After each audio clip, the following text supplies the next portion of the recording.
Welcome back to the physical education class.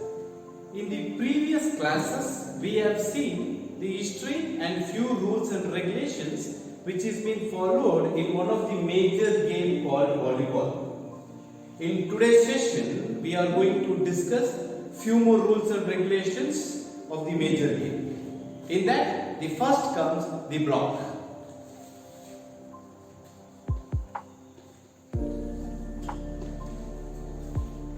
What is block and who is going to perform the block and how this blocking is done? So this is all what we are going to discuss today.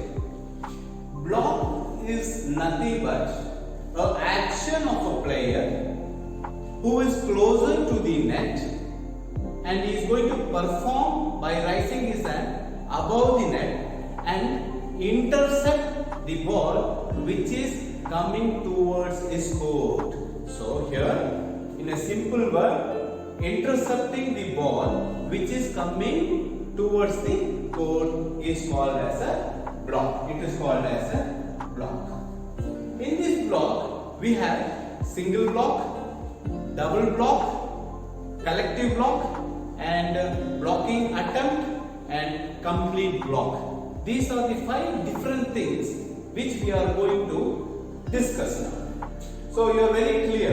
It is very clear that the block is done by the player closer to the net and is going to intercept the ball which is coming towards his court, that is above the net.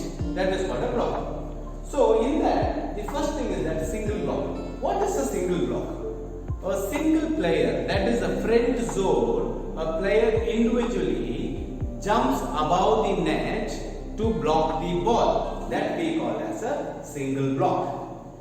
The double block is nothing but 2 members, that is the players, those who are there in the front zone, perform this action. What is this action? Action is nothing but the block together, that we call it as a double block, because 2 members perform that action and intercept the ball which is coming towards the court. And the third one, we don't call it as a triple block, we call it as a collective block, because all the 3 members in the front zone, all the 3 members, that is 2, 3 and 4, that is the numbers of the player which is being given. The 3 members perform the action together to intercept the ball which is coming from the opponent's court. So that we call it as collective block. So these are the difference between the single block, double block and the collective block. Now, what is this blocking attempt? To know about this very clear, all a single block, it may be a double block, it may be a collective block, all the players or individual player has jumped, went for a blocking action, but they have not touched the ball. They have not touched the ball. Just they went, but they don't touch the ball. So that we call it as a blocking attempt. We call it as a blocking attempt. We call it as a blocking attempt. What is a complete block? In an individual player, it may be individual, double or a collective.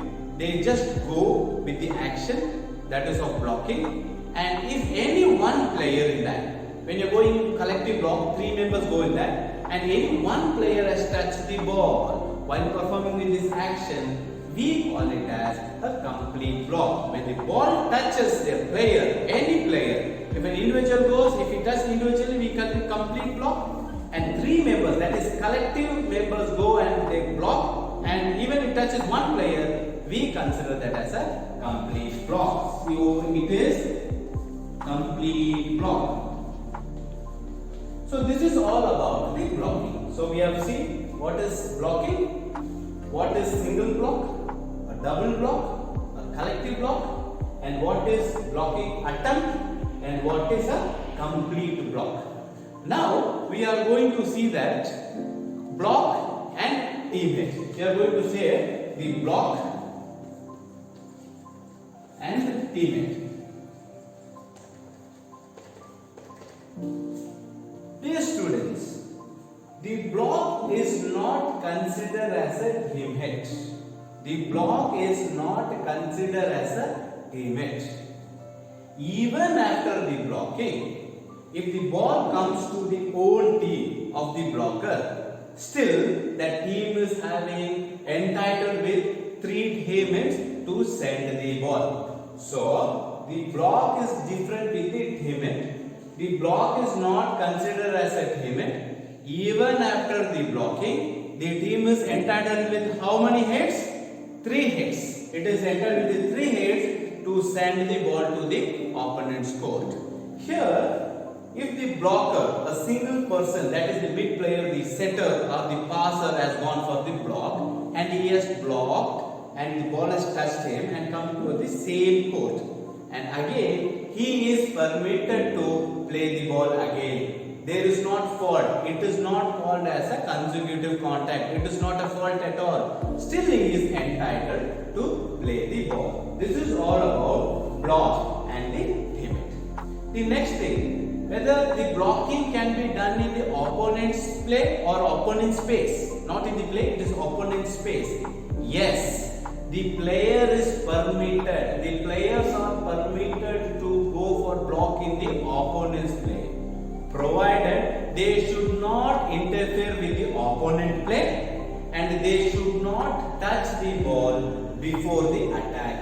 So it is very clear now. The blockers or blocking can be done in the opponent's court, but make sure that the player who is going for the blocking should not interfere with the opponent's play or should not touch the ball before an attack. It is all about the playing beyond the net. Yes, this is the 2 things which you should know. And next we will see, can we block the service? Block the service. Yes. Blocking the service is forbidden. It is not permitted. You are not supposed to block the service. Okay? And next we will see what are all the faults which comes in the blocking. We will see what are all the faults. The first fault is that player reaching beyond the net and interferes with the play of the opponent's play and touches the ball before an attack. So it is considered as a fault. That is the first one. Second thing, a back zone player go and performs or do an action of a blocking. It may be individual or collective. It is considered as a fault. Third one, if a libero player performs a blocking individually or collectively, again it is a fault. If the player blocks the service, if the player blocks the opponent's service, it is considered as the fault. If the player goes for the block and it touches and it goes outside, it is considered as the fault. And if the player goes outside the antenna and takes advantage and blocks the ball, it is considered as the fault. So these are the 6 faults which is being done or performed by the player at the time of the blocking. So make sure that you are not going to do the 6 mistakes while doing the blocking. If you do so, it will be considered as a fault and you are going to lose the rally.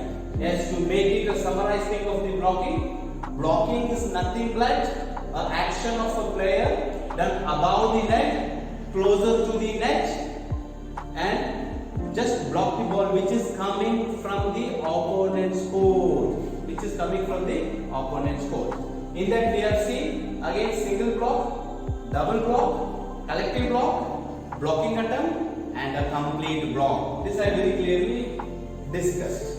And next we saw whether the blocking can be done in the opponent's space. Yes, but make sure you are not going to interfere with them and you are not going to touch the ball before them attack it. And whether the block, the service can be done. No, you are not supposed to do. It is forbidden. You cannot block the service.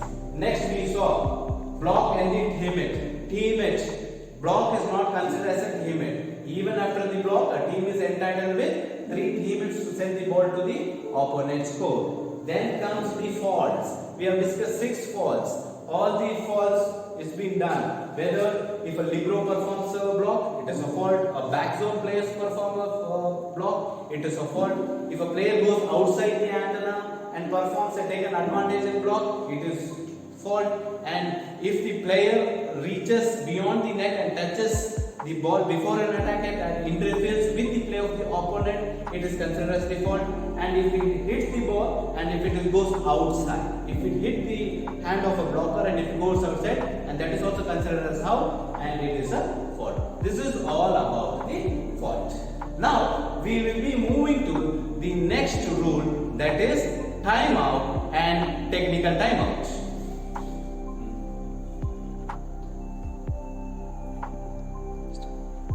Timeout and technical timeout. These are the 2 timeouts which is being allowed, permitted, sanctioned in the FIVB. So we already discussed FIVB. It is nothing but Federation Internationality Volleyball. This is the association which was formed in 1947. So according to this, 2 timeouts are being given, that is timeout and technical timeout. All the timeout comes on the request. So if the timeout is required for any of the game, captain or the coach should request for the first referee that they need a timeout. A normal timeout lasts for 30 seconds. It lasts for 30 seconds. In each set, total 2 timeouts are being permitted. For each team, 2 timeouts. For example, so first set, they are permitted with 30 seconds. Again with the second set, yes, and third set, yes, and even in the deciding set, a team is entitled to get 2 timeouts. That is, each timeout lasts for 30 seconds. But you cannot take both the timeout at the same time. It should be of a different time. And timeout should be sanctioned by the first referee on request. So you have to make a line on here. It should be on request. The timeout is being sanctioned. So each team gets 2 timeout per set. So at the time of timeout, where the players should go? Players should go to the free zone near the tee base, because that is the place where the coach, players, and the captain all join together, plan the strategy or tactics and analyze the game, how it is going and how the advantage can be made. These are all the things which is being discussed today. What is this technical timeout? This technical timeout is only automatically it falls in place in set 1 and 4. Timeout is being in all the sets, but the technical timeout is only being permitted by set 1 and 4, and it doesn't come on request. Automatically it is being applied when the leading team, there is a difference of score. For an example, that is A is in 0 and the B team is at 8. Automatically what happens? The technical timeout is being applied there. One more score which I can give you is that the A team is 8 and the B team is 16. Automatically there is a minimum lead of 8 points. Automatically what happens? The technical timeout is being applied. But in which of the set is very important, that only applied in set 1 and set 4. Only in these 2 sets the technical timeout is being followed. In most of the international matches, this technical timeout is being followed rather than in any of the local games. but in all the local games, the timeout is being followed. So to just summarize this, there are two timeouts in volleyball. That is timeout and technical timeout. Timeout lasts for 30 seconds. It is on request by the captain or the coach, and it will be sanctioned by the referee. At the time of the timeout, the player should go near the free zone, that is the team bench. And even in the deciding set, you have two timeouts. A team is entitled to two timeouts. And it is not compulsory that you have to take the timeout. It is not compulsory. It is left to the decision of a captain and a coach. Moving on to the technical timeout. This technical timeout automatically is being applied in set 1 and 4. For example, if A team is 0 and B team scores 8, if the maximum, the score is of 8 and 0, that is the difference, what happens? Automatically this technical timeout is being applied. And it is applied only in the two sets, that is set 1 and set 4. In set 2 and 3, if the same score comes, no technical timeout is being given. The rule is very clearly said that only in the set 1 and the set 4, this technical timeout is being applied. And one more major thing here is that this lasts for 60 seconds. This lasts for 60 seconds. That is the greatest difference between a timeout and a technical timeout. This is for 30 seconds and that is for 60 seconds. This is for all the sets on request. This is automatically applied, not on request, but it is for first and fourth set. This is all about the timeout and the technical timeout. Next, we will be seeing the substitute. I hope it is clear for you. Thank you so much.